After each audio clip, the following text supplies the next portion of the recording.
Hi, everyone. Welcome to The Movement Will Not Be Censored. My name is Mira Shah. I'm an attorney with Palestine Legal. I'm excited for this discussion about the challenges and opportunities for advocacy for Palestinian rights here in the US. I'm going to start by introducing our panelists for this event. First, Beth Miller is the Senior Government Affairs Manager for Jewish Voice for Peace Action, where she leads the organization's congressional advocacy, legislative organizing, and electoral organizing to shift US foreign policy in support of human rights and equality for all Palestinians and Israelis. Beth has been an activist in the movement for Palestinian rights for a decade, including her time as US Advocacy Officer for Defense for Children International Palestine, where she co-led the nationwide No Way to Treat a Child campaign. Next, Sumaya Awad is Director of Strategy at the Adalah Justice Project. In 2016, she helped to found the Against Canary Mission project to combat blacklisting of Palestine advocates. Sumaya is the co-editor of Palestine, A Socialist Introduction, published by Haymarket Books, and is a member of the New York City chapter of the DSA. Finally, we hope to be joined soon by Ahmed Daraldik, who is a student at Florida State University. Ahmed made history as the first Palestinian elected as president of the Florida State University Student Senate in June 2020.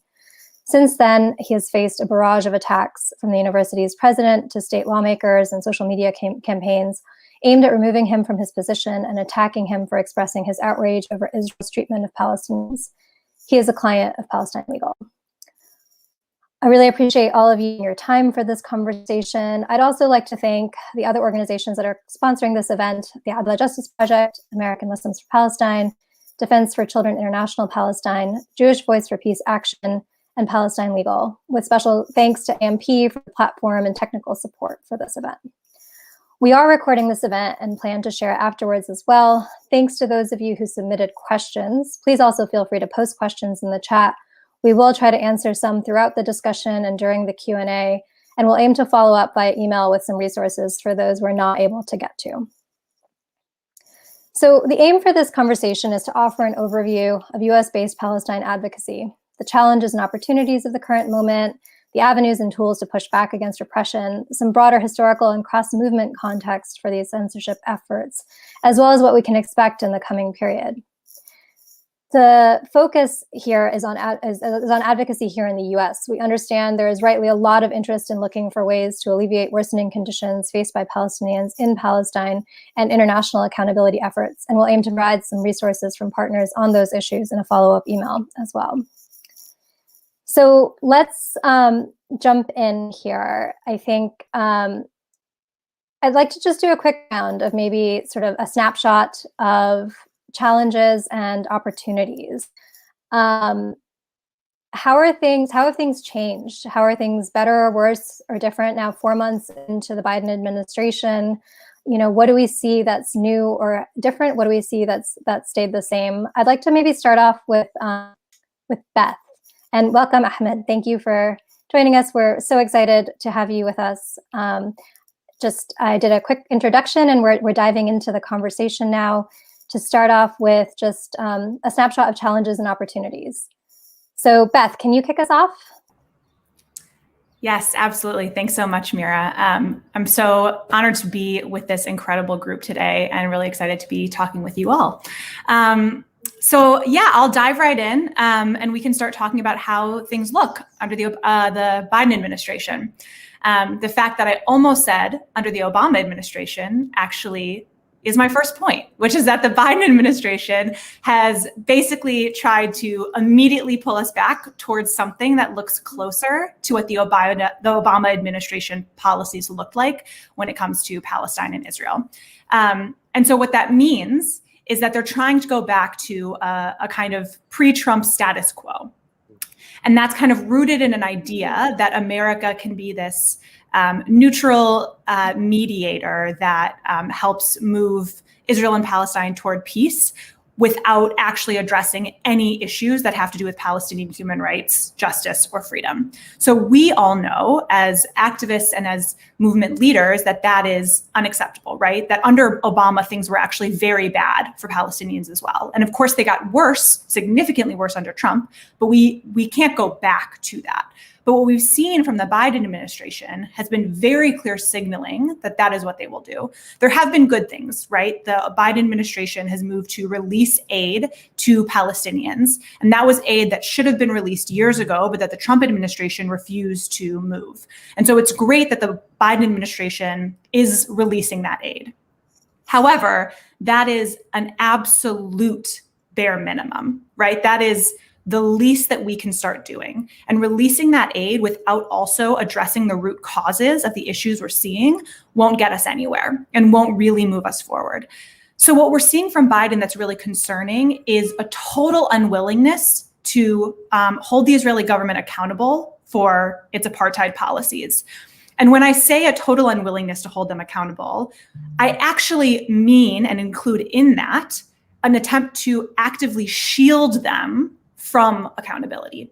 Not only will the Biden administration not call out Israel and speak out against what the Israeli government is doing, they're also trying to block attempts by other actors to hold the Israeli government accountable. They are, for example, saying that, we shouldn't be taking up resolutions at the United Nations or the Human Rights Council that call out Israel or condemn Israel for its actions. They're saying that there shouldn't be cases brought to the ICC about possible Israeli war crimes in Gaza. They're saying that movements and activists shouldn't support BDS against Israel because it singles out and targets Israel. And of course, they're saying that they shouldn't condition any military funds. And so we're left to wonder, what are Palestinians allowed to do according to the Biden administration? If none of these things are appropriate avenues according to the Biden administration, then what are we allowed to do? And the answer is very clear. The Biden administration is saying, don't do anything. We don't want Palestinians, we don't want anyone who supports the Palestinian rights movement to be able to do anything to hold the Israeli government accountable. So that is very concerning and worrying. And I think that what's very clear is that it's going to take a big grassroots push to move the Biden administration on this. And luckily, I think that the movement has grown significantly. And I know we'll talk about that a lot on this call today. But we are in a much better position, I think, than we were several years ago. And I think that we can do the pushing that we need to do. Thanks for that, Beth, and that overview, that snapshot. Samaya, I'm wondering if you want to add to that in terms of other aspects of the sort of current moment. What's changed? What's different? What stayed the same? Thanks, Mira, and thanks, Beth, for laying that out. I agree with everything that Beth said. I'll add just a few points. I think that in many ways, we shouldn't be surprised that Biden hasn't really done much to change things, because it was Biden himself that flew to Israel to cement the funding package that Israel now has, the $3.8 billion a year. That was largely Biden's doing under the Obama administration. And he has been a very close ally to Israel and its many different government actors long before Netanyahu for decades. I think the difference, and Beth definitely pointed to this, is that Biden is coming in to a very different terrain than what things were like under Obama, certainly the last 4 years of Obama. And that has to do with Trump and the fact that Trump's alliance with some of the most far-right figures globally, from Bolsonaro in Brazil, Modi in India, and Netanyahu, really helped to uncover what Israel stands for and made it increasingly difficult for people that say they stand for democracy, for human rights, to stay quiet and silent and not question this support for Israel, this blank check that Israel gets. And so I think what we're dealing with right now is that Israel can't rely on stable support from all these major demographics within U.S. liberalism. And there's actually this expanding section of Americans, mostly young, mostly working class, that are questioning the role of U.S. support for Israel's occupation, and that are drawing connections between Palestine and between austerity measures in the U.S., between the climate crisis, immigration, indefinite militarization, U.S. militarism, and the police. And this new shift, I think we're also seeing it in the grassroots, but we're seeing it in Congress as well. And I'm sure we're going to get into that later. But this is all making it more difficult, I think, for a Biden administration to just go back to the status quo, no questions asked. That's not to say that things are easy, far from it. It actually, it goes without saying that the struggle is far from over, and that we're actually facing this new wave of attacks that, as always, target the most vulnerable, often based on immigration, based on class and race. And that's why, for example, the Biden administration has made no indication that it's going to reverse Trump's executive order with regards to IRA, the International Holocaust Remembrance Association's definition of anti-Semitism. So the attacks are going to continue, and they're probably going to intensify because the movement is growing, and because there are more and more people openly critical of Israel. And I'll stop there. Thanks for that, Sumaya. Ahmed, before we get into your story and your experiences at FSU, I'm curious if you have anything you want to add to like this snapshot, this overview of, what is organizing and activism like now? How is it different or changed, or how has it stayed the same between sort of Trump administration a few years ago and the current moment? Yeah, definitely. Well, first off, I want to say good morning, Ramadan Kareem as well. And it's awesome to honestly be on the call with, again, last time I did a talk, I was with 3 women that were all very amazing. And again, I'm on a call with 3 women who are very amazing, intelligent, and doing the work that, honestly, I'm just so proud to be a part of and to be doing as well. But with that said, when it comes to, my perception and just the reality of what we've been going through as a people and as a community, when it comes for advocacy for Palestine, it's honestly been, getting tougher and tougher because, like Sumaya and like Beth said, it's, been this continuum where if you're Palestinian or if you speak for Palestinian rights, then automatically people don't want to hear from you, or automatically you're labeled as something that you're definitely not. Sumaya mentioned it when it comes with the IRA definition. That's something that the Biden administration reaffirmed recently. And even before that, I'm only 20 years old, right? And I've only really remembered the Trump administration. When it comes to the Obama administration, I don't remember much of what went down during that. But even during, the Trump administration, you saw how, people would just assume who you were because of what you believe in. And, it's just a tough situation to be living in. But, overall, that's just the brief thing I'd like to add, because I honestly feel like Sumaya and Beth really hit all the points. Thanks to the 3 of you and yeah, I think, as you all have said, Palestinians and their allies continue to face these false accusations, the censorship, harassment, doxing, condemnation, all, for advocacy and speech and in support of Palestinian rights. We've been seeing that a continuation, it hasn't really shifted. And these accusations and smears are now often backed by the machinery of the state. And we've sort of seen this pattern of smearing, harassment, censorship play out on college campuses in the abuse of civil rights complaints, threats to pressure university to silence Palestinian rights advocates. We've seen it in legislation, which we'll talk about as well, with new bills designed to vilify the movement for Palestinian rights, and on social media with, big tech censorship and cyber harassment via sites and apps that smear and harass activists. And at the same time, as everyone has said, we're also seeing the pushback, and hopefully we'll get into this as well. Some recent victories, both in courts, but also in campaigns and on campuses.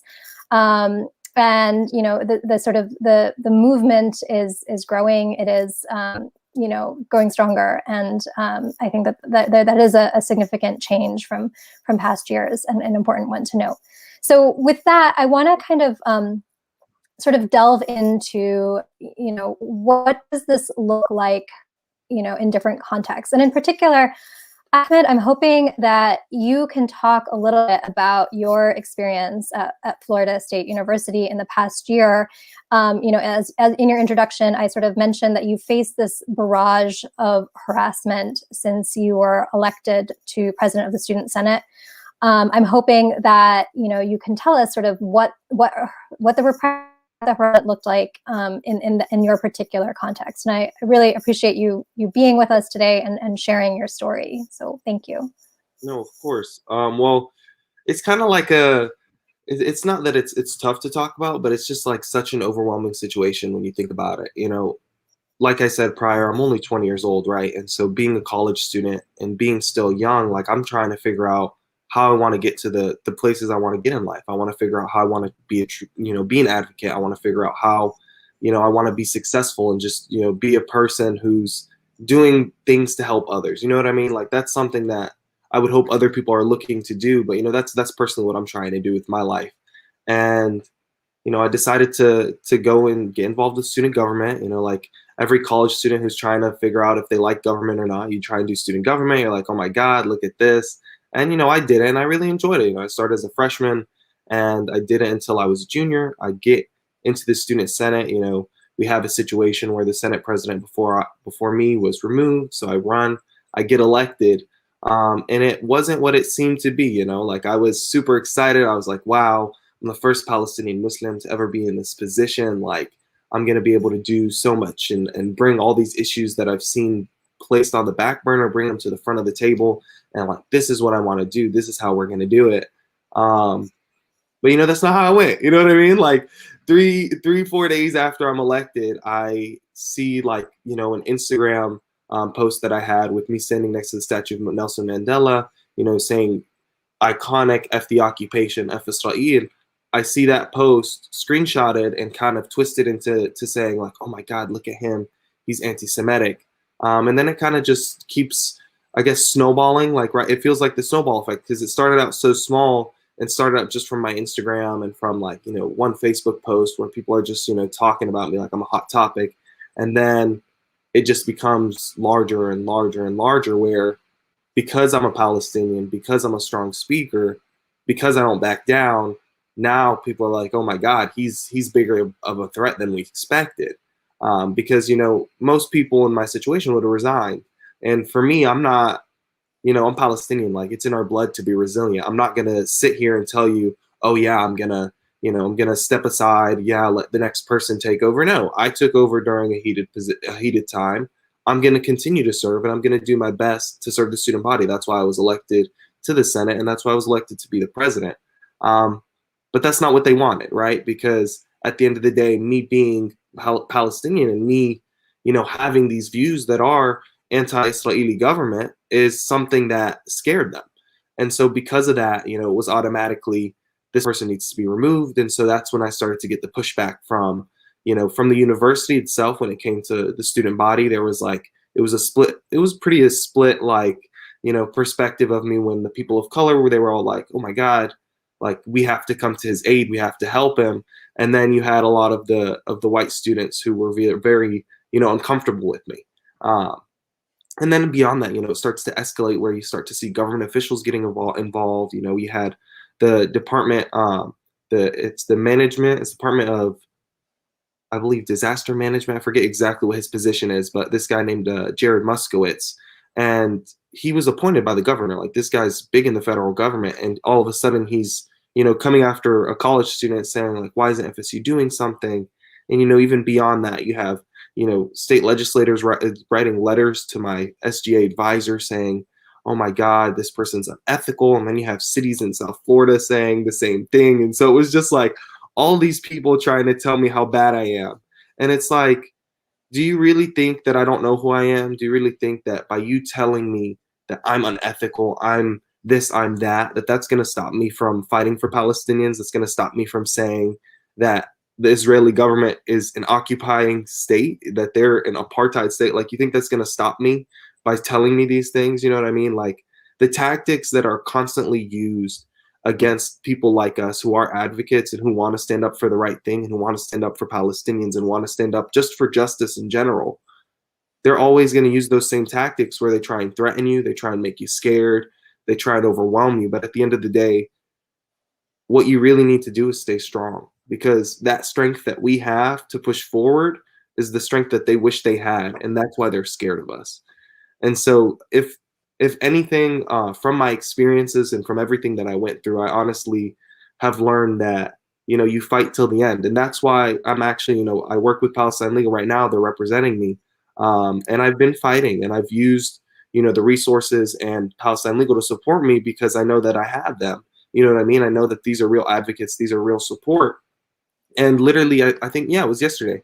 Literally yesterday, we submitted a Title VI complaint to the Department of Education in the state of Florida about the discrimination I faced. You know what I mean? Like, we literally list all the instances where the university completely ignores the situation I was going through, and even beyond ignoring it, they're reaffirming that the Florida State University campus is somewhere where Palestinians shouldn't feel safe. You know, when the university president releases a letter talking about, you know, my situation, and then says that, you know, I used anti-Israeli rhetoric, and then, you know, less than 2 hours, maybe a day later, he changes it to anti-Semitic rhetoric, right? What does that signal to me? What does that signal to other Palestinians on campus, other people, you know, who want to be proud of the movement? That makes them feel like you're not welcome on campus anymore.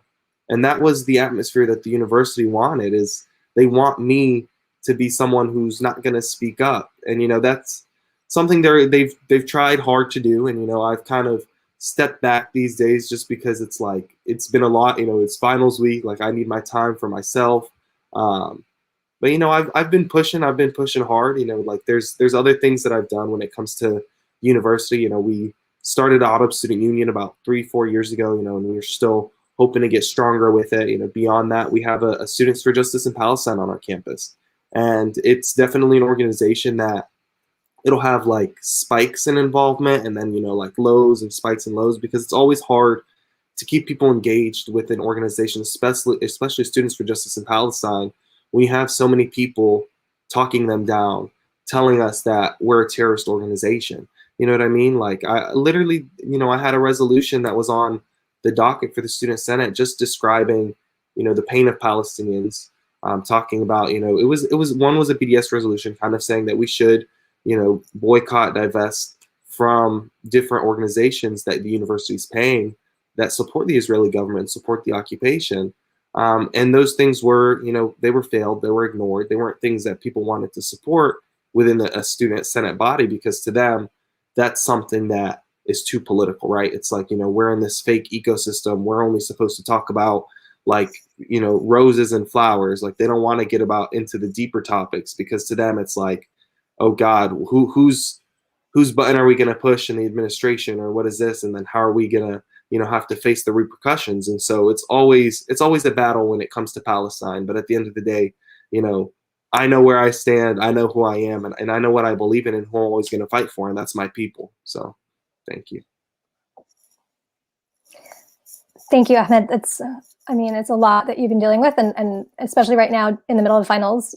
Really, really appreciate your taking the time to join us and to tell your story. I want to get more into the complaint a little bit later on in the conversation, but just to kind of provide a little more context, you know, I mean, you sort of document, you sort of have said, you know, it's these accusations, these false, you know, accusations of anti-Semitism, these sneers that are used to kind of silence and target Palestinians and Palestinian rights advocates. And, you know, it's and sort of, it's not just inside campus politics. You know, you have been attacked by not only the university administration and the president, but, you know, state lawmakers, you know, different towns in Florida.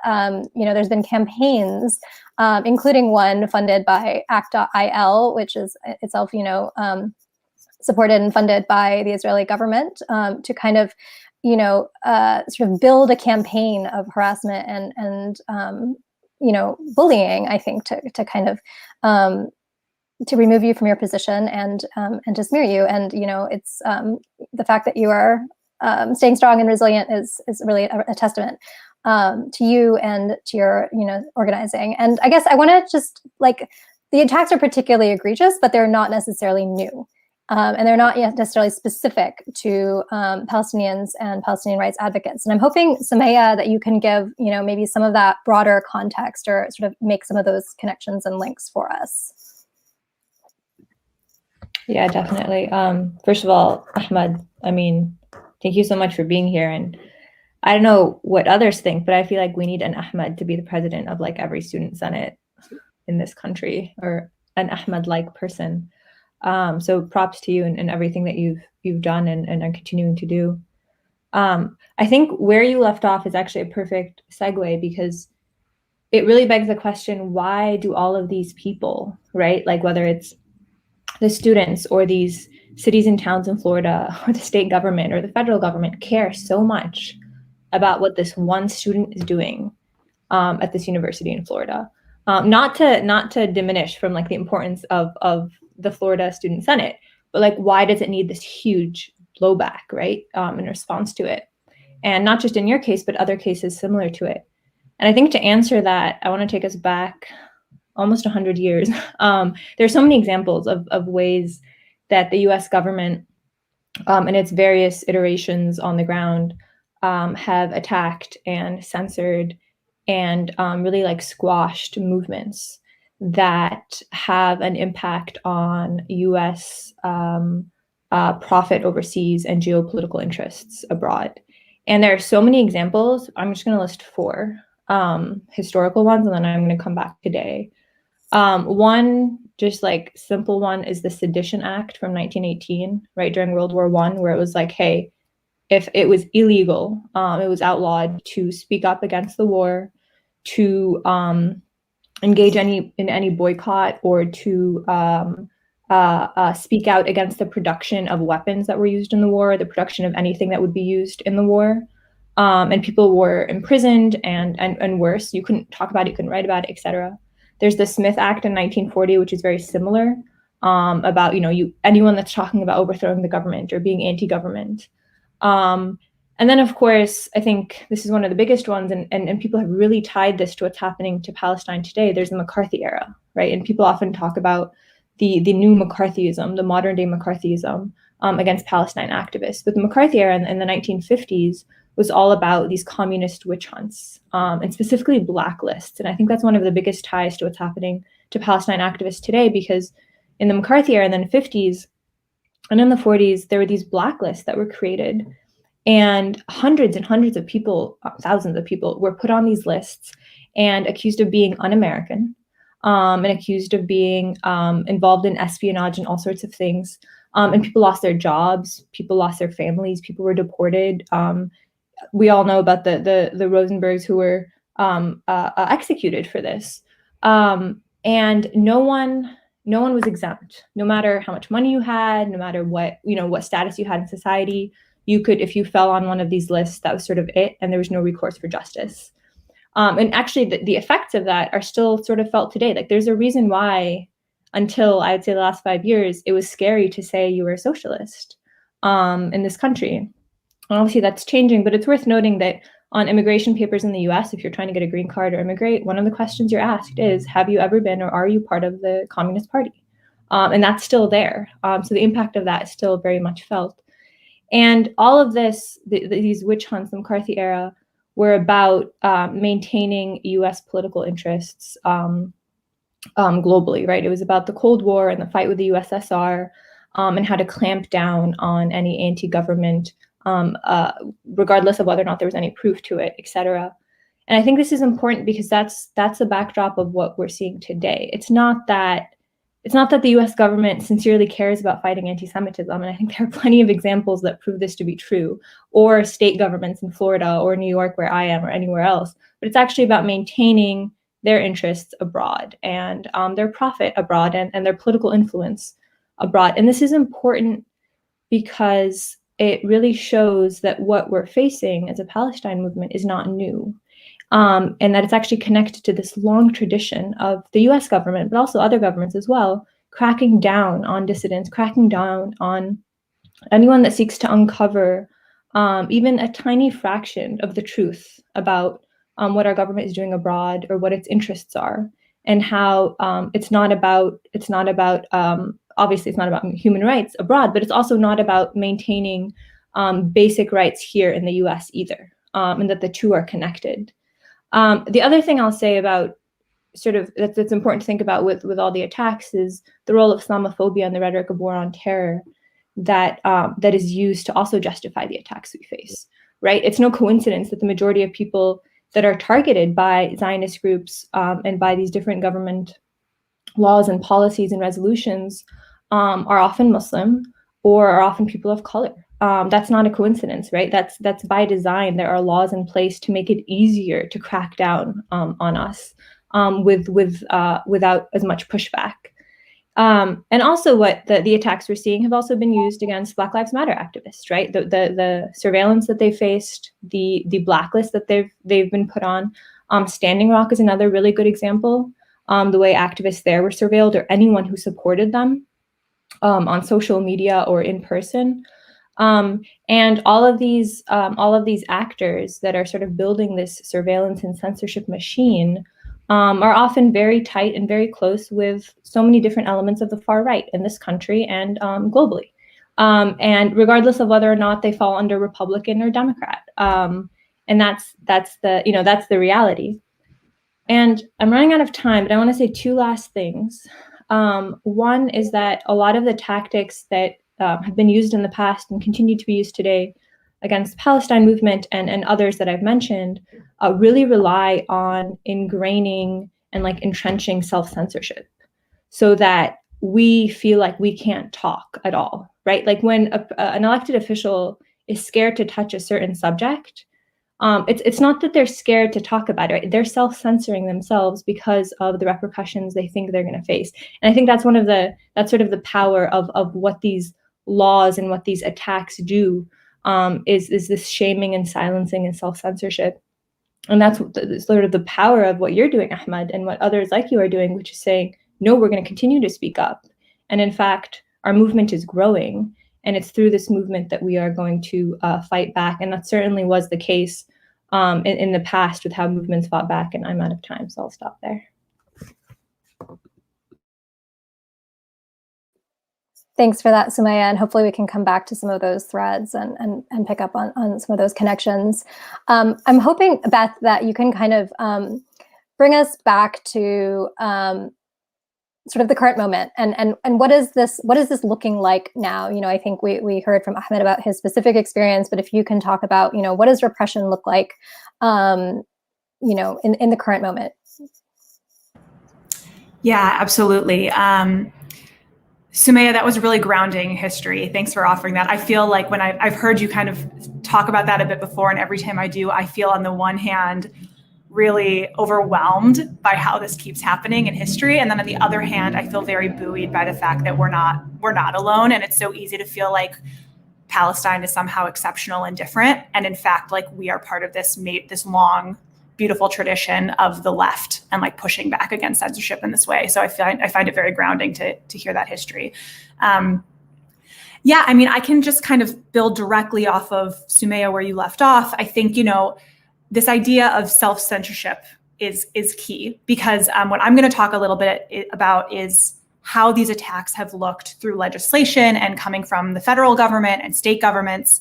And one of the most interesting and wild things about this legislation is that it's always unconstitutional. And they know this when they're pushing it forward, right? When this legislation, in the events where it has passed and has been tested and has been brought to courts, overwhelmingly it's knocked down, right? It's very clear that the legislation they're pushing against the right to boycott, against trying to silence and censor people for being critical of the Israeli government, it's clearly a violation of our First Amendment rights. But merely by pushing forward this legislation and forcing the fight over and over again and trying to dominate and claim the narrative in the way that the opposition does by pushing forward this legislation, there is a chilling effect on our free speech. And it's that self-censorship that you talked about, right? We all become afraid of what will happen. Ahmed, anyone who watched what you just went through on campus, I'm sure, becomes, well, one, probably inspired by your leadership and your activism, and at the same time probably becomes terrified, right? They think, well, can I handle that too? If that comes down on me, can I handle it? And maybe they're afraid to speak out in certain ways. But so regardless of the fact that these laws are clearly unconstitutional, they do continue to be pushed forward because they are impactful in this way, in chilling free speech and in trying to shift the narrative. And there's a goal of kind of creating this idea among Americans that if you speak out on Israel and are critical of the Israeli government, you are doing something bad and it should be stopped, right? Whether it's anti-Semitic or terrorism or something else. It's just like conflating all these things in the mind of the American public and in our legislators' minds as well.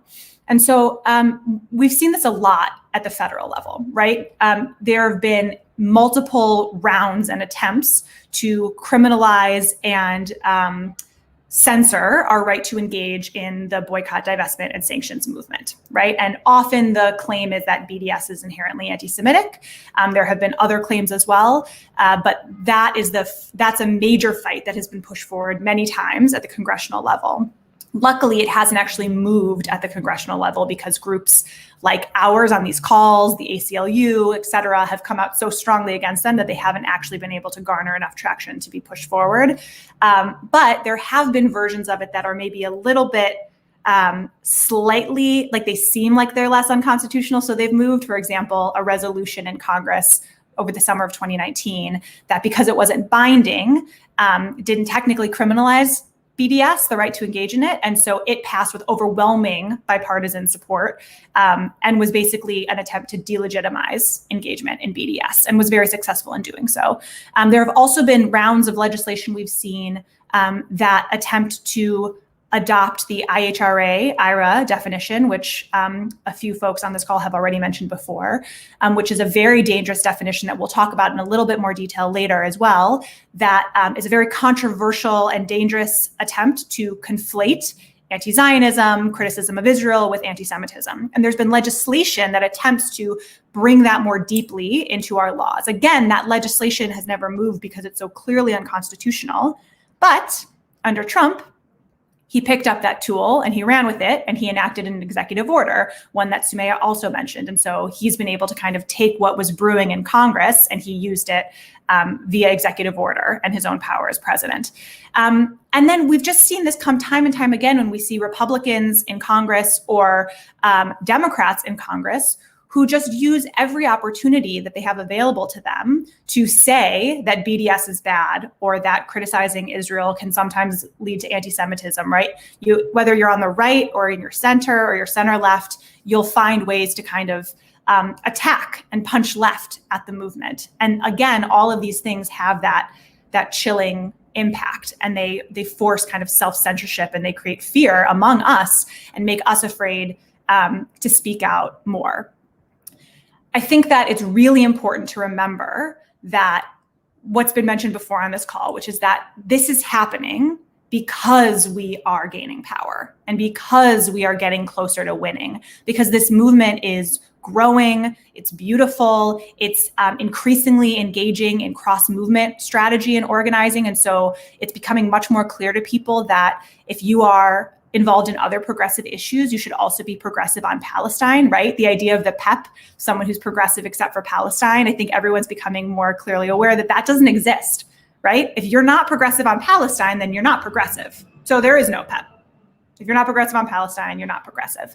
And I think that's becoming much more clear to people. And that is why the opposition is pushing back even harder and why we see these anti-BDS bills, why we see these attempts to create and legislate and codify dangerous definitions of anti-Semitism into law.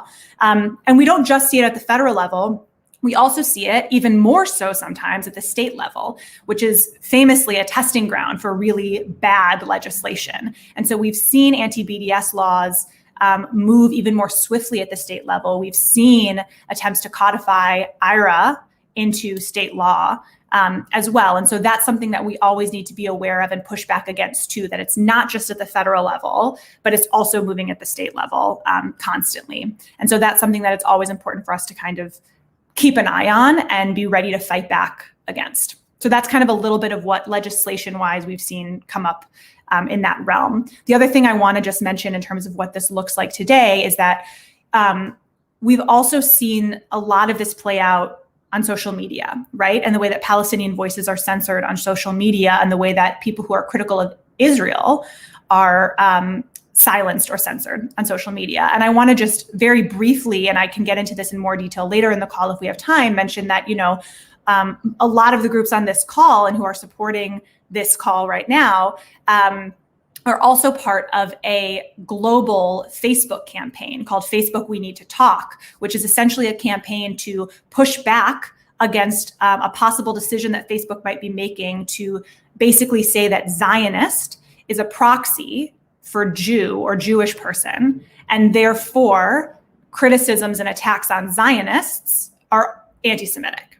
And there's been a really successful campaign to push back against that because that would be a solidification of and basically a creation of policy by Facebook to just censor Palestinians and censor anti-Zionists and officially deem them basically as anti-Semitic. And so we can get into that in more detail later on as well, but wanted to just note that social media is absolutely another kind of frontier where this censorship is playing out. And for all of this, for the legislation, for social media, this is all part of a coordinated attack, right? That these things don't just happen, right? It's not just like, oh, this attack's happening and this attack's happening. Mira, you mentioned act.il and how it's got direct ties to the Israeli government. There are groups that are very anti-Palestinian groups that are actively trying to undermine this movement and attack us in a coordinated way. And we need to kind of be aware of that and know that we also have a lot of power and strength, and that our grassroots base can push back and be strong against these attacks.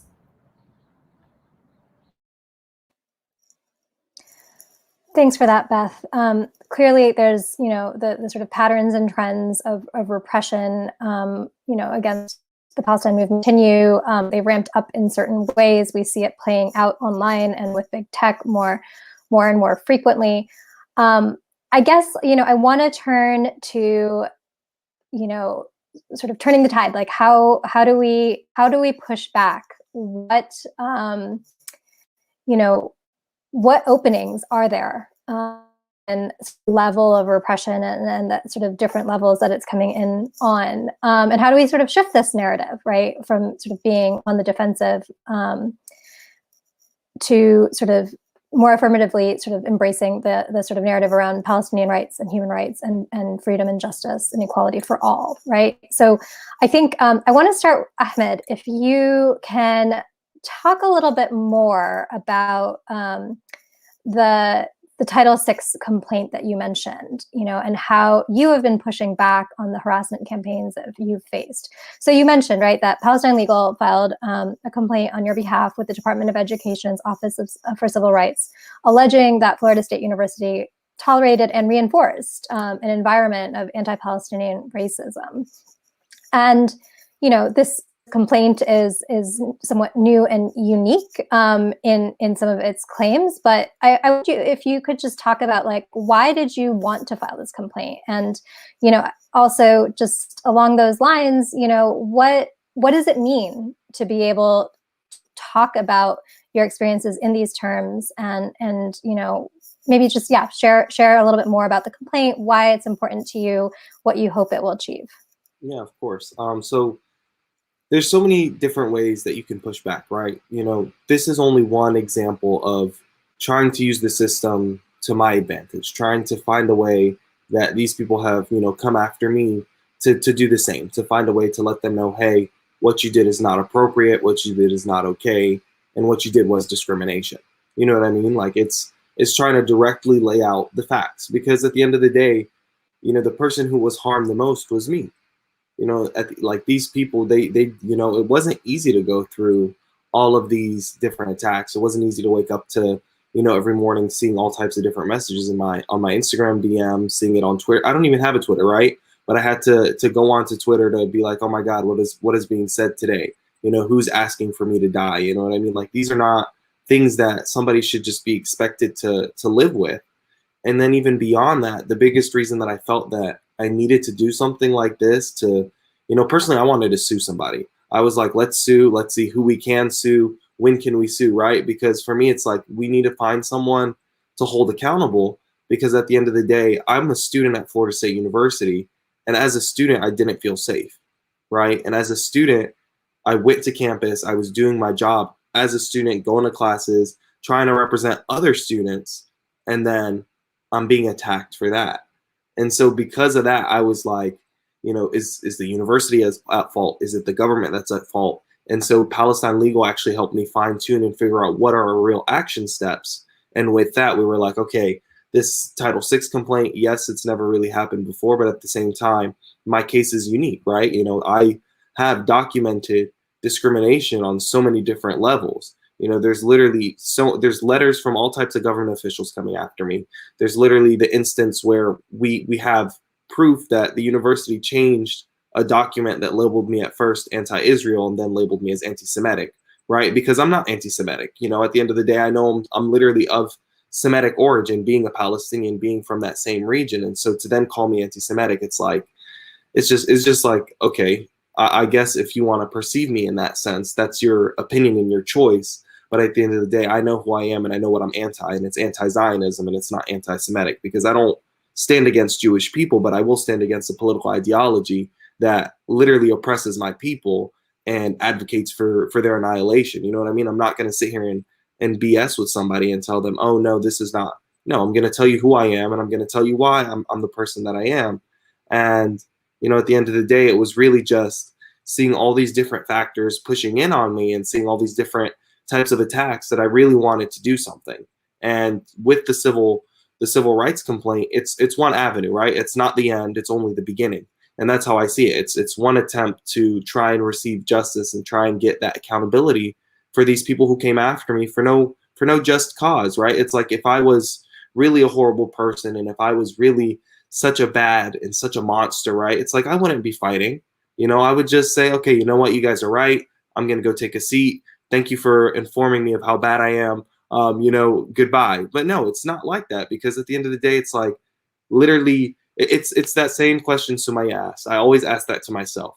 Why me? Why are you coming after a 20-year-old college student? Why? Right? And for me, the real justification I have, it's that strength. And it's not just me that they come after. They come after anybody who has the same trait of strength that I do. It's this fear that they innately hold towards us because they're jealous of our strength, and they see our strength as this sense of, like, they see it as a threat. You know what I mean? It's like they know that somebody like me is in the future potentially going to be, you know, more dangerous than I am today, in a sense. And they're like, let's nip that in the bud before he has potential to grow. And it's like, do you not understand that by you doing that, you give me more strength, you give my complaint more strength, you give, you know, just this whole idea of pushing back more strength? Because at the end of the day, like I said, you know, the civil rights complaint, why it's so important is because, to me, it at least signals to people who come after me, hey, you can still fight back even if you get pushed upon, even if people come after you.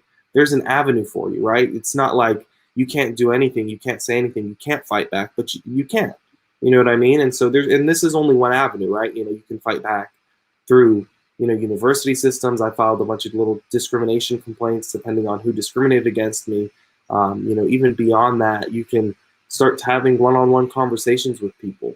You know, anything helps when it comes to understanding the Palestinian cause, as well as, you know, getting Palestinians and people to understand that Palestinians as a whole deserve human rights. They deserve just human dignity, right? You know, I'm someone who lived under occupation. I lived there from 2009 until 2014. You know, and that was from being 9 years old to 14 years old. Those were consecutive years that I lived there. And living under occupation is not something that's easy. It's not something that, you know, people like me wish, you know, it's not something we love to remember, you know. Like, I love the memories that I made. I love the friends that I made. I love, you know, living with my family and understanding my own culture, my heritage.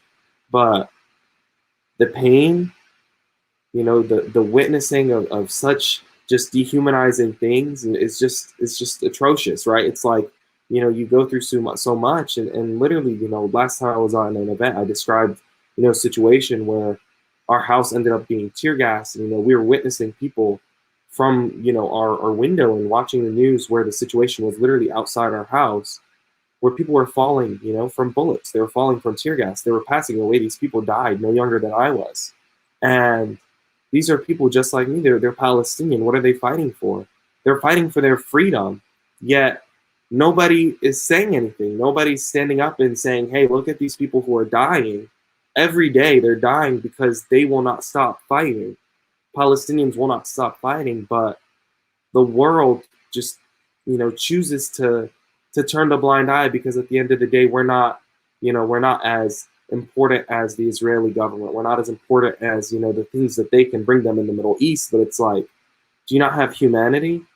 Do you not see that every life is valuable? Like, we're all people and we're all just trying to survive this earth. And it's like, I don't know, it's just a tough situation to wrap your head around. And it's just, you know, something that I used to ground me, is trying to remember the situations I lived through, to push me forward, but at the same time use those situations to, you know, inform other people about reality and what we've seen and what I've seen, and how it's not just, it's not okay, but at the end of the day, you know, we can work towards a better future as the people of tomorrow, because I know my generation is going to be the next generation in charge. And when we're in charge, I promise what's going on today is not something that I think will be acceptable. But, you know, maybe that's just me being too optimistic, but at the end of the day, that's what I hope for. I hope for people realizing the potential we have as humanity, instead of trying to keep, you know, tearing each other down. Thanks for that, Ahmed. And this is the moment for optimism. So I appreciate that. And, you know, I think, so if people are interested in sort of seeing and reading about the details of Ahmed's experiences at FSU, the complaint is available on Palestine Legal's website. We'll post links in the chat and send an email around after the event as well, with links to that and other resources as well. But just on this question, on this issue of sort of shifting the narrative and redirecting conversation to really center the experiences of Palestinians and Palestinian rights, and to sort of not be derailed or distracted by the false accusations that continue to be sort of thrown at Palestine activists.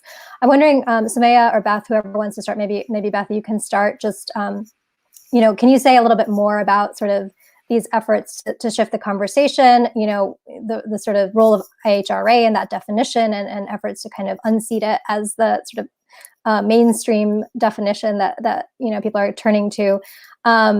Yeah, can you talk just about that narrative shift? And then Sumaya, I'll turn to you. Yeah, absolutely.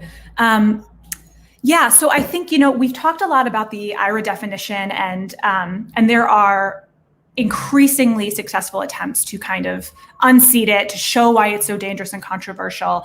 I think that the thing that's important for us to note as we think about shifting the narrative is that we're fighting the IRA definition, but really we need to keep our eyes on what we're really fighting, right? We're really fighting the weaponization of anti-Semitism to attack Palestinians, right? We're fighting the idea that there is of the conflation between Israel and Jews.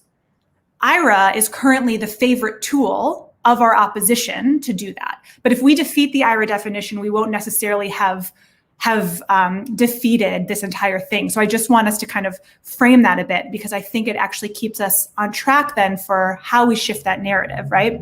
Because at the core of shifting the narrative is understanding what they're trying to say in the narrative of the opposition.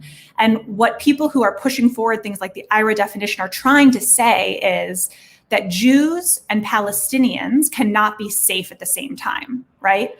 They're trying to say that Jewish safety comes at the expense of Palestinian safety. So if you are anti-occupation or anti-apartheid, then that means you don't care about Jews being safe, because Palestinians have to live under oppression for Jews to be safe. That's basically at the core of this.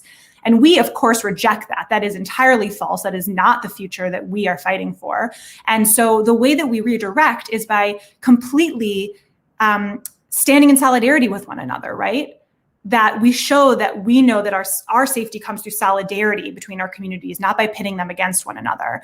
And furthermore, by decoupling and showing that there is not, that the Israeli government is different from Jewish people. So attacks on the Israeli government, critiques of the Israeli government are entirely disconnected from anti-Semitism and attacks and critiques of Jewish people. And so I think that we always fall into this trap of kind of allowing ourselves, we've seen this happen time and time again, right? Someone says something about Palestinian rights, they are called anti-Semitic, and then the conversation becomes about whether or not what they said was anti-Semitic. And I think that what we need to do is find ways to just stay on track, right? Someone says something about Palestinian rights, they get attacked as being anti-Semitic. We keep talking about Palestinian rights, because the fight against anti-Semitism is disconnected from this. And so we can share this out later, but you know, there was recently something released called the Jerusalem Declaration on Anti-Semitism, the JDA. And it's a really useful tool to kind of muddy the waters here a bit, because it's a definition that was signed by hundreds of scholars who are deeply involved in Jewish studies, Holocaust studies, anti-Semitism studies, basically correcting what is wrong with the IRA definition. definition. And it's a really useful tool to show that the IRA definition is not the be-all, end-all, and that there is not agreement that this is the right way forward. And so that's useful. And we can use that to launch forward then into the other conversation we want to have, which is, if we're going to talk about anti-Semitism, let's talk about anti-Semitism. It has nothing to do with the Palestinian rights movement. And so we can share around, JVP has launched alongside other progressive global Jewish groups guidelines for how to actually dismantle anti-Semitism and completely separate it from the way it's been kind of falsely tacked on to the Palestinian rights movement. And so I think that from our perspective, at least as an anti-Zionist, pro-BDS Jewish organization, that's one of the ways that we try to shift the narrative, right? By saying, okay, if we're going to talk about anti-Semitism, then let's actually talk about anti-Semitism. But if we're talking about Palestinian rights, then we want to talk about Palestinian rights, because these things are not connected.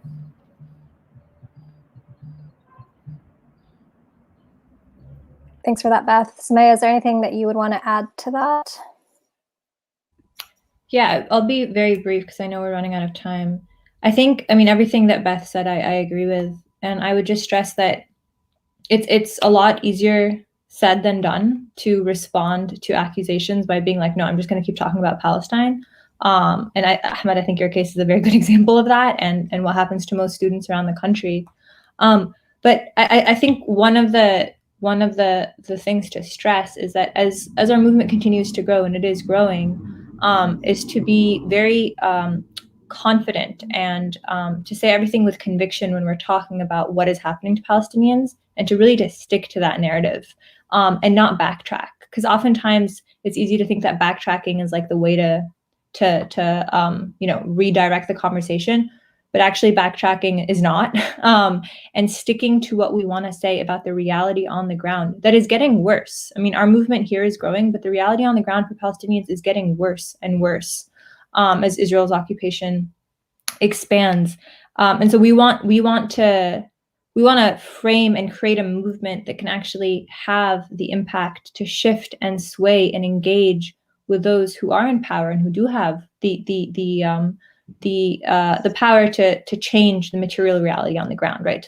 To move funds away from Israel, to defund this apartheid state, to divest from Israel, and to call it what it is, to call it a settler colonial project, to name what Zionism's project is, and to decouple that from Jewish self-determination, as many anti-Zionist Jews and Jewish movements have done in the past, long before Israel existed.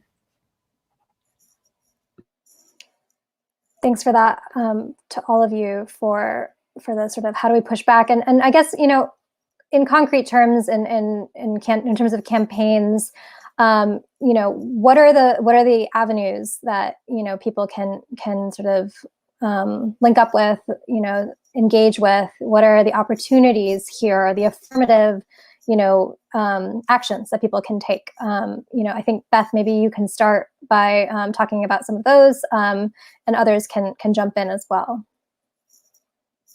Yeah, absolutely. This is the fun part, I feel like, of the conversation, because there's so much that people can do, because like we've said before, this movement is robust and there's so much going on.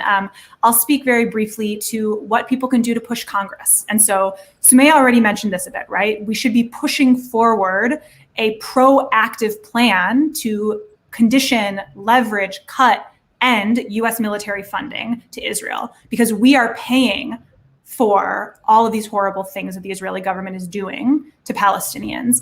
And there's actually a lot happening in Congress about that. So many people who are watching right now are probably already familiar with legislation that Representative Betty McCollum, for example, has introduced in the 115th and 116th Congress to condition funds so that we aren't funding the Israeli military detention and torture of Palestinian children.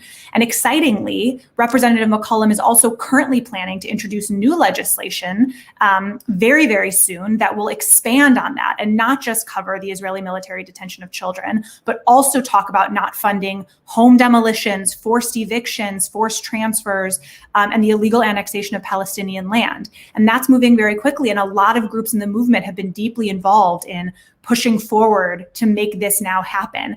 And we expect to have lots of support in Congress from progressive members on that kind of legislation, because now is the moment, right? We're seeing this time where across the progressive left, everyone is saying, put your money where your values are. And like, if we don't think that homes should be demolished and we don't think that children should be thrown in military prison, then we don't want to fund it, not with our taxpayer dollars. And so soon there will be upcoming actions and ways to push your member of Congress to support this new legislation as well. That's going to have a huge broad base of support from many organizations across the movement spectrum.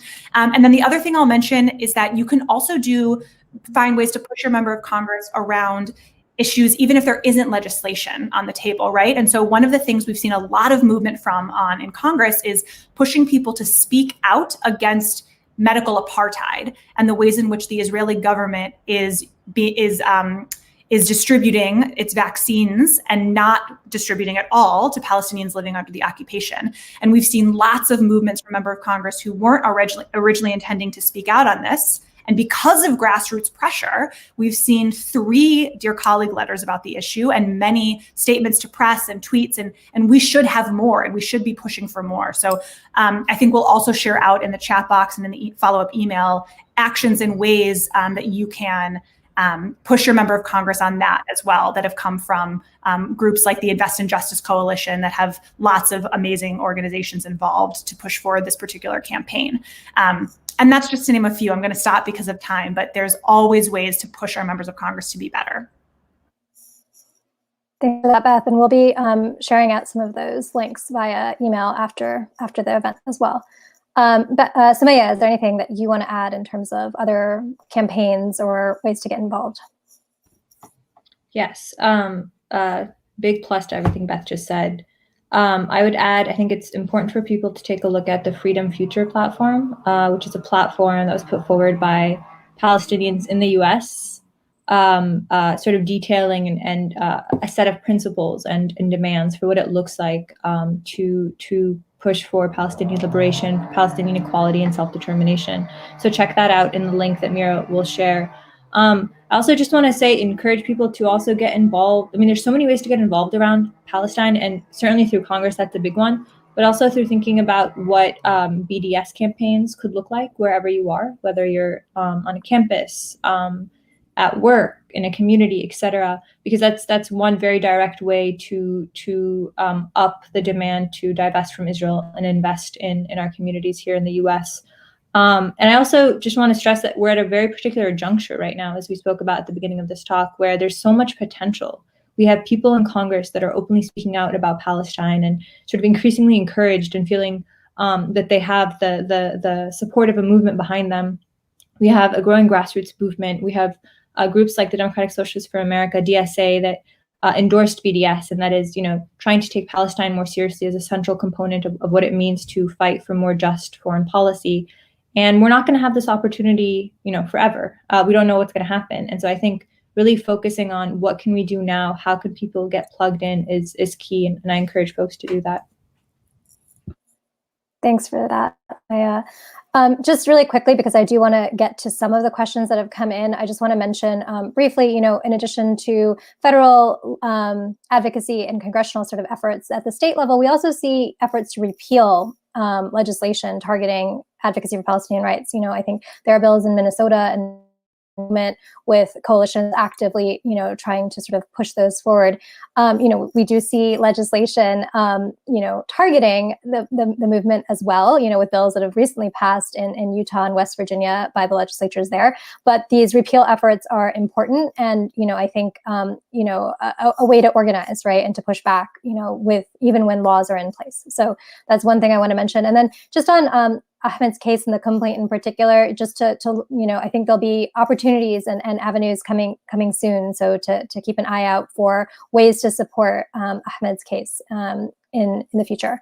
So I want to just, there have been a number of questions that were sent in, and really appreciate everyone who shared questions. Obviously, we're not going to be able to get to all of them, but we'll try to get to a couple here in the time that we have remaining.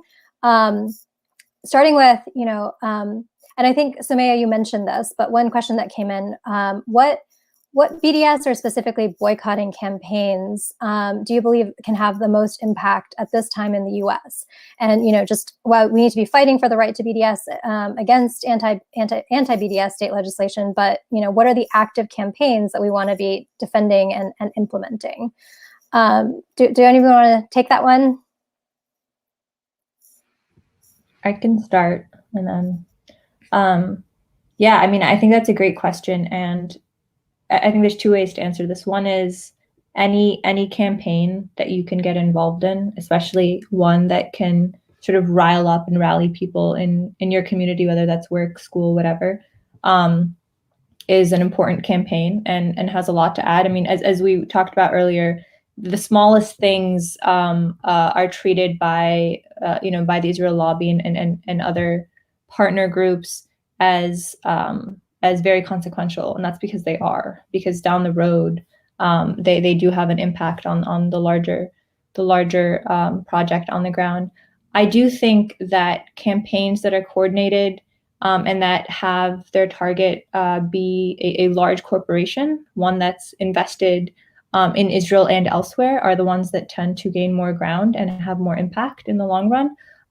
Simply because that usually means they have a lot more profit to make out of Israel, so they have a lot more invested in there, and getting them out means having more of an impact, but also because it's easier to get other movements involved and connections between Palestine and other struggles for justice. So, for example, right now, one of the ongoing campaigns in the US is G4S, is getting G4S, which is a major corporation involved in weapons and technology on the US-Mexico border, in Israel, elsewhere around the world, getting them to divest from Israel and to pull out all of the profit that they're making there. So that's an ongoing campaign that I think is a good example of this. Thanks, Sumaya. I completely agree. Yeah, I completely agree with everything Sumaya just said, and would also add that I think another reason why any campaign you can run is useful is that one of the key powerful things that comes out of running a BDS campaign, aside from the material impact it can have, is the education and base building piece of it, right? And so when you have a vehicle and a way and a reason to be engaging your community around you to talk about what is happening in Palestine, that is a great thing automatically, right? Because automatically you're going to be talking about what's happening in Palestine and bringing new people into this world and into this movement and building the base for the next thing too. And that's how we grow and sustain the movement for the long haul. Yeah, and I just, something I wanted to add was just overall, there's so many different ways that you can actually get involved. But there's this one organization that I like to look at them just because they give just all types of different information, but it's called the U.S. Campaign for Palestinian Rights. And basically it's an organization that was started by someone who graduated from FSU who's Palestinian. But he's a really cool guy. He actually started Dream Defenders, and basically it's an organization that he's used and grown to, advocate for us, for our community. And so for me, I don't know, I just wanted to highlight that as well, along with the other organizations that we were highlighting. Thanks for that to all of you. And I guess just maybe a follow-up, and maybe you can start with this one related. How can students be part of combating the censorship against those speaking out on Palestine? Do you have any advice or answers for that question? Well, yeah, there's a lot that a student body can do.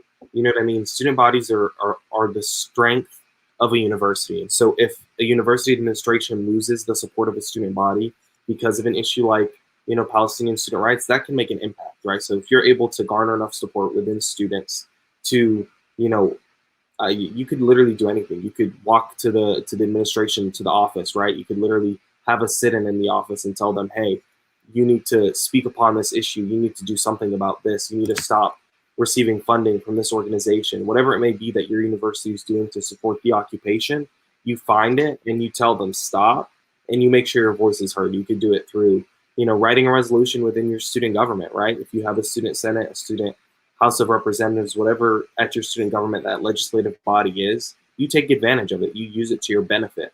And even beyond that, you can find an organization like SJP on your campus. And if you don't have a Students for Justice in Palestine, you can start one. You know what I mean? There's all these different types of ways that you can always push back, especially within an institution like a university, because they're meant for us to learn, right? It's like, you want us to learn, you want us to grow, you want us to be ourselves. So, you know, accept me for who I am, or I'm going to leave your university. You know what I mean? So it's like, you got to make sure that you're making your mark and speaking upon what you really think is important, and the things that you know have an impact on a larger community as a whole. And so I would say that those are the biggest things that you can do on a campus. But beyond that, I really think one of the most beneficial things, at least that I feel like I've done, is having one-on-one conversations. Because when you have a one-on-one, you really have an opportunity to get inside of someone's heart, in a sense. Like, you really are able to have that conversation. You're able to truly connect, and you're able to really get your point across and help them understand where you're coming from. But even beyond that, you get to understand why this person was so hesitant, or why this person, you know, may have had a view that was not so savory, right? It's like, there's so many different things that you can learn from that one-on-one that will help you when it comes to your organizing, and will help you when it comes to your advocacy. So definitely my first avenue, I'd say, is one-on-ones, just because I like to have, like, you know, person-to-person conversations. But beyond that, I would definitely say that, you know, just doing all those other things, like having an SJP and fighting your administration where it's important. Thanks for that, Ahmed. And anything else, Sumaya, Beth, you want to add in terms of how students can engage here and support? Now I'll move on to the next question, just to knock out a few more in our last few minutes. This one came in also from a participant. What precautions do you recommend student organizers to take to ensure their digital security is protected while trying to organize and raise awareness on digital platforms to prevent from being doxxed? And I'm going to jump in from Pal Legal on this one, and then if anyone else has anything to add, you know, feel free. But just to start, you know, I think it's important to educate yourselves on the potential risks that are out there, and then to take steps to reduce those risks if you can. There are guides that you know, partners from the Electronic Frontier Foundation and Equality Labs have posted that are good resources on this. We'll post them in the chat and send them by email as well. If you have specific questions about your situation, you can reach out to Pal Legal for a one-on-one conversation. We also can do Know Your Rights presentations that focuses on these issues. But I think, you know, after you've educated yourself on the risks and potential steps you can take, I think, you know, it's also really important to consider the impact that taking these steps might have on your activism. And just to try to find that balance between, you know, getting your voice heard and protecting yourself. And, you know, sometimes we see Palestinian activists taking a back seat within organizations because of the unique harm that Palestinians face when they're front and center. But the result is that we're not hearing from, you know, the individuals that are, you know, the most directly affected and, you know, and sort of authentic voices of these experiences, facing these experiences. So, you know, while we need to educate ourselves and make informed decisions, we also need to continue to speak out and build connections that, you know, allow us to protect and uplift all members of our community. And, you know, so I think it is about finding that balance, and, you know, we'll share the resources though, so that everyone can be aware of, you know, what risks are out there, how to protect themselves, and to be able to make that kind of assessment. It's a really important question, so I wanted to make sure to cover that. I just am curious if any three of you want to add on that question, or if not, I'm going to try to fit one more in. I was just okay. Say that, like, yeah, I go ahead. To say real briefly, like, you know, I got doxxed, right? Like, I'm on Canary Mission, but personally, I would say, you know, it's like a badge of honor. Like, you know what I mean? Like, it's like you've done something to the point that people are like, oh my God, we need to stop them. But at the end of the day, it's like, what they say doesn't truly matter, and it's not going to hurt you as much as you think, because when you're fighting for truth, when you're fighting for justice, nothing can truly stop you besides yourself. So, like, don't allow these things that people are saying about you, or these things that someone wants to label you as, to be a barrier for you. Don't allow it to limit you. Allow it to expand your potential. Allow it to let you grow and see how much you're truly worth. So that, yeah. Thanks for that, Ahmed. I think that there are a number of questions on sort of social media censorship and the Facebook campaign that I think we'll try to follow up by email on those. And I want to end just on a positive note with a question for all of you in terms of, you know, what gives you hope in this situation, and how do you stay positive? Sumaya or Beth, do you want to start?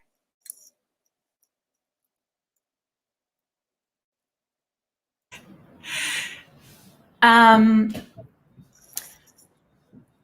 a lot that gives me hope. I mean, I think that every year this movement is bigger, and every year there are people in my life who didn't know about Palestinian rights before, who are coming to me saying, wait, I kind of am learning more about this. Can we talk about this more?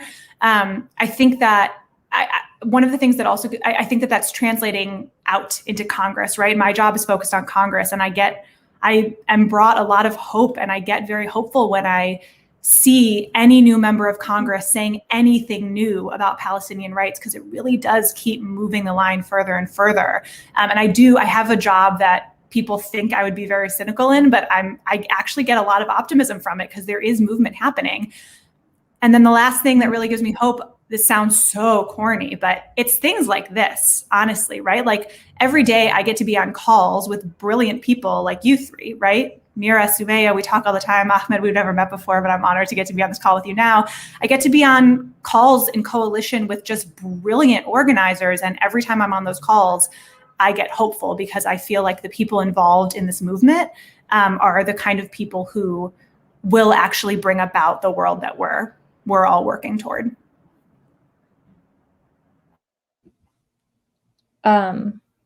Yes, to everything Beth said.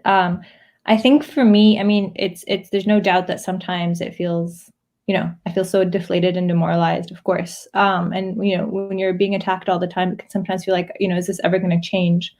But I think seeing the numbers growing, and slow, small wins that are going to add up towards something, and knowing that we're on the right side of history and that this has happened over and over again in history, this is not new, but that our side has won, that we've changed people's minds, we've won the ideological war before and changed the facts on the ground. That definitely gives me hope.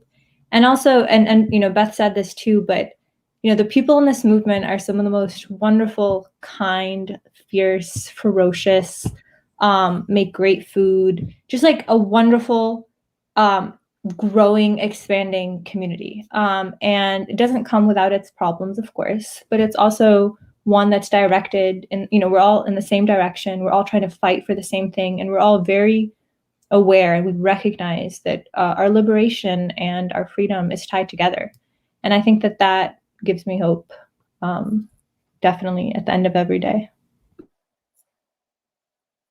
Yeah, I would definitely agree with both of them. And the biggest thing for me is kind of agreeing 100% with Sumaya when it comes to the idea of collective liberation, because that's one of the biggest things that I look towards whenever it's like, I'm like, okay, I need something to uplift me. I need some hope. I need some like inspiration. I'll just look up different ways that, different types of movements have found a way to work together to achieve good, And so for me, it's always finding ways where people work together that give me hope, no matter what the situation is, right? It could literally be just trying to have a volunteer drive, but literally witnessing human interaction for good is what gives me hope, is because it just lets me know and reminds me that as just people, we're all innately capable of being good people, even though there's a lot of times where we're sitting in a situation and all we see is the bad and all we see is the negative from specific people who are tend to be prominent in the media or whatever it may be.